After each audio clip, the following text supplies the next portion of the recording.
My name is Celina, our group members are Noue and Aqeel, and we'll be presenting our customer discovery strategy.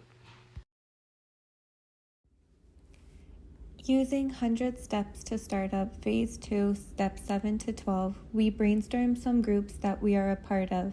Some that made the list consisted of students, health and fitness, and social media groups. We came together to form groups we used to be a part of, such as teenagers, singles, and food enthusiasts. Groups we wanted to be a part of or provide support to consisted of people struggling with mental health, size inclusivity, and homeless people. We rated each group with a ranking of 1 being the lowest and 5 being the highest. After gathering 3 highest rankings, we have narrowed down our customer segments into 3 groups, which are people struggling with mental health, health and fitness, and plus-size people. Each of these customer segments with an unmet need, huge problem, and inelastic demand. People who struggle with mental health have an unmet need of not being able to get the right help.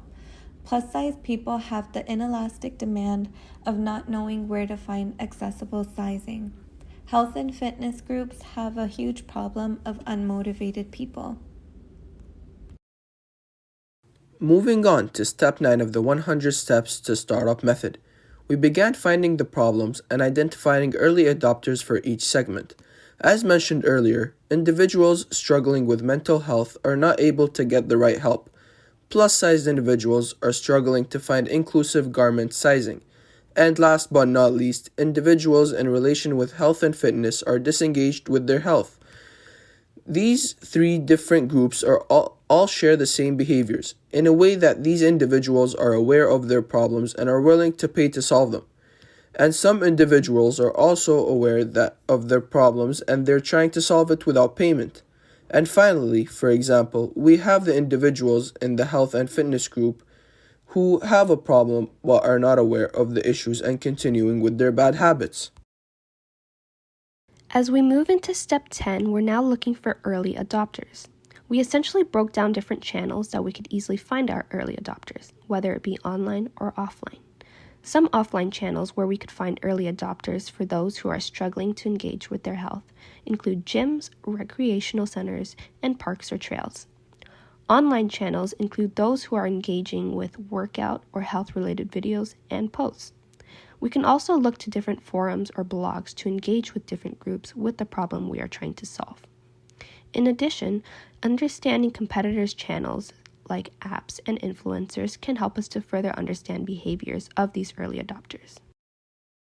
Using step 11 from the 100 ways to startup, after reviewing our segments and looking at our possible beachheads such as the currency, accessibility, sizing, growth, passion, activity, and virality, we came to a conclusion after detailed calculations and decided that our beachhead will focus on the health and fitness segment, more specifically the unhealthy individuals. This works best for our strategy because we found our biggest niche through this segment due to the high volume for the market. In our final step, we're writing our customer discovery script. Here, we would find an unfit male individual to interview. Of course, we would start with an introduction to let the customer know that we are appreciative of their time and that we have a vision to solve their problem. Some questions we would ask could include, how would you describe yourself as an unfit male? What are you currently doing to try and solve the problem of being disengaged with your health and fitness? Furthermore, we would ask to follow up with the customer. Finally, we would wrap up the interview and record all of the data we've collected to then move on to the next step of our business plan.